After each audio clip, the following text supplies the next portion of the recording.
Austin stood in the middle of the room before walking towards the window. He could still hear his wife's voice echoing in his ears. Remy is just like you. Remy is just like you. Was he living in self-denial, or was he just too blind to see how right Agnes was? Remy demonstrated many traits that he, Austin, had shown himself as a boy. Wow. Welcome to Impacting Humanity in Imperfection. I just read from the second paragraph of page 22. Today, I'm going to touch on a topic that is very dear to my heart, and it's titled Experiences Shared Saves 9. Experiences shared, or an experience shared saves 9. You'll be wondering what topic, what's this topic all about? And I'll put you out of your misery. I would start this video by giving you an example, a story. I'll tell you a story. I remember many years ago, I was invited to my son's school because they said my son had done something wrong. So before we left, I said to my son, "Did you do what they said you did?" And he said, "No, Dad." So I went into that meeting with my full chest. During the meeting, it now transpired that my son actually was economical with the truth. As I sat there in the head teacher's office, I was extremely upset. In fact, I was incandescent with anger for 3 reasons. Firstly, my son had been economical with the truth. As parents, we don't want to be lied to, even though we told very colorful tales when we were growing up.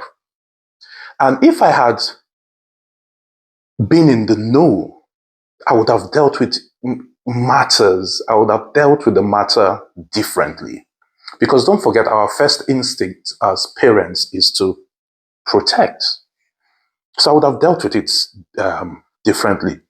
I suspect he didn't tell us the full story because he was ashamed, or he felt he would let us down, and most likely he was scared because his father comes across as no nonsense, don't suffer fools gladly, don't stand for insolence. So he was scared, so he didn't say the full story.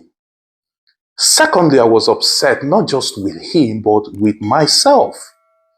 And the reason being that what my son had done was something I had done many years ago, even worse.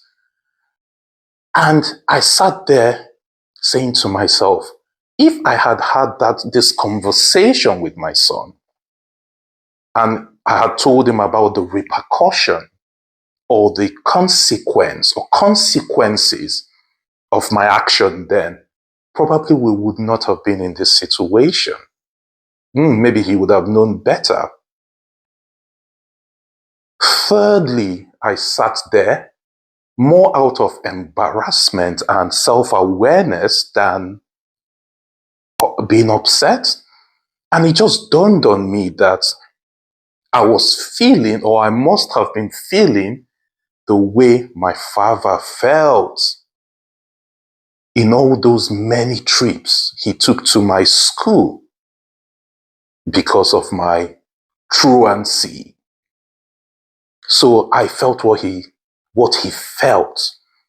And you know, when they say, well, I was actually walking in his shoes, that was just me walking in someone else's shoes. And it didn't feel nice. So my apologies to my late dad. Parents, they born children shall So as I sat there, it dawned on me that as parents, we kind of shortchange our children. Even as mentors or guardians, we shortchange them because we don't tell them, we don't give them our full experiences. It's crucial and important that when we're sharing our experiences, we share the experiences that were not so pleasant. Not just the good ones, not just the pleasant ones, not when we took first position in the class or when we graduated cum laude from the university or we won a meritorious award or we discovered apparatus that no one had ever discovered.